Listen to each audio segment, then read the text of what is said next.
Carrot சாதம் பண்ண போகிறோம். அதுக்கு கடாய் வச்சுட்டு 5 கரண்டி அளவுக்கு எண்ணெய் விட்டுக்கோங்க. கலர்ன சாதத்துக்கு நல்லாயிருக்கும். இப்போ 1 ஸ்பூன் அளவுக்கு சோம்பு சேர்த்துக்கோங்க. கூடவே பார்த்திங்கன்னா 1 ஸ்டார் பூ, 1 மராட்டி மொக்கு, ஒரு சின்ன துண்டு பட்டை, அப்புறம் ஒரே ஒரு பட்டை இலை சேர்த்துக்கோங்க. அப்புறம் 1 ஸ்பூன் அளவுக்கு உளுத்தம் பருப்பு சேர்த்துக்கோங்க. இப்போ எண்ணெயிலே பார்த்திங்கன்னா இது எல்லாமே நல்லா வந்து பொன்னிறமாக செவக்கணும். ஸோ அது வரைக்கும் நல்லா டைம் கொடுத்து செவர வச்சுக்கோங்க. பருப்பு வந்து பொன்னிறமாக ஆகட்டும். பொன்னிறமாக ஆன பிறகு ஒரே ஒரு பெரிய வெங்காயத்தை நல்லா பொடியை நறுக்கி இந்த எண்ணெயோடு சேர்த்து நல்லா கண்ணாடி பதம் வர வரைக்கும் வதக்கிக்கோங்க. இப்போ நம்ம வீடியோ பார்த்துட்டே இருப்பீங்க. வீடியோ கீழே பார்த்தீங்கன்னா ஒரு ரெட் கலரில் சப்ஸ்கிரைப் பட்டன் இருக்கும். அதை கொஞ்சம் ப்ரெஸ் பண்ணிக்கோங்க. பக்கத்தில் பார்த்தீங்கன்னா பெல் ஐக்கான் இருக்கும். அதை ப்ரெஸ் பண்ணும்போது கன்ஃபியூஷன் ஆகாமல் ஆல் செலக்ட் பண்ணி ப்ரெஸ் பண்ணி வச்சிட்டிங்கன்னா உங்களுக்கு அடுத்த வீடியோஸ் தன்னாலே நோட்டிஃபிகேஷனாக வந்துடும். இப்போ ஸ்ப்ரிங் ஆனியன் வந்து ஒரு கொத்து எடுத்து நல்லா பொடியை நறுக்கி வெங்காயம் கண்ணாடி பதம் வந்த பிறகு சேர்த்துக்கோங்க.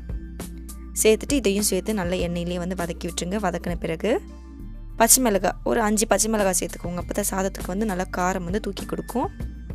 ஸோ 5 பச்சை மிளகாய் நல்லா பொடியை நறுக்கி ஆட் பண்ணிக்கோங்க. அடுத்தபடியாக வந்து கருவேப்பிலை சேர்த்துக்கோங்க. ஒரு கொத்தளவுக்கு சேர்த்து நல்லா வதக்கிட்டு 2 பழமான தக்காளியை நல்லா பொடியை நறுக்கி சேர்த்துக்கோங்க. தக்காளி வதங்க கொஞ்சமாக உப்பு, மஞ்சத்தூள் இதெல்லாம் போட்டு நல்லா வந்து பேஸ்ட் ஆகணும். அந்த அளவுக்கு நல்லா வதக்கி விட்டுருங்க. இப்போ தக்காளி பாருங்கள் நல்லா வதங்கிடுச்சு. இந்த டயத்தில் வந்து 1/4 கிலோ அளவுக்கு கேரட்டை நான் துருவி வச்சுருக்கேன். சீவலில் போட்டு அதை வந்து இதில் சேர்த்து நல்லா பரட்ட போகிறேன். கேரட் வந்து வேகணும். ஸோ அதுக்காக வந்து ஒரு 3 நிமிஷம் டைம் கொடுத்துக்கோங்க. இதை கிளறின பிறகு நம்ம வந்து இன்னும் வந்து சுவை சேர்க்கணும். அதனால் வந்து இஞ்சி பூண்டு விழுது வந்து 1 ஸ்பூன் அளவுக்கு சேர்த்துக்கோங்க. சேர்த்துட்டு இஞ்சி பூண்டு விழுதோட பச்சை வாசனை போகிற அளவுக்கு கேரட்டை வதங்க விடுங்க. இந்த டைமே பார்த்திங்கன்னா கேரட்டும் வெந்துடும், இஞ்சி பூண்டில் இருக்கக்கூடிய பச்சை வாசனையும் போயிடும். இப்போது இது வதக்கியாச்சு. இப்போ வந்து 1/2 ஸ்பூன் அளவுக்கு கரம் மசாலா சேர்த்துக்கோங்க. 1/2 ஸ்பூன் அளவுக்கு கொஞ்சமாக கலருக்காக ரெட் சில்லி பவுடர். காரம் வந்து பச்சை மிளகாவே போதும். கலர் கொஞ்சம் நல்லா ஆரஞ்சாக வரதுக்காக நான் வந்து சில்லி பவுடர் போட்டிருக்கேன். கடைசியாக வந்து பெப்பர் வந்து ஒரு 1/2 ஸ்பூன் அளவுக்கு சேர்த்துருக்கேன். சேர்த்துட்டு பரட்டி விட்டுருங்க.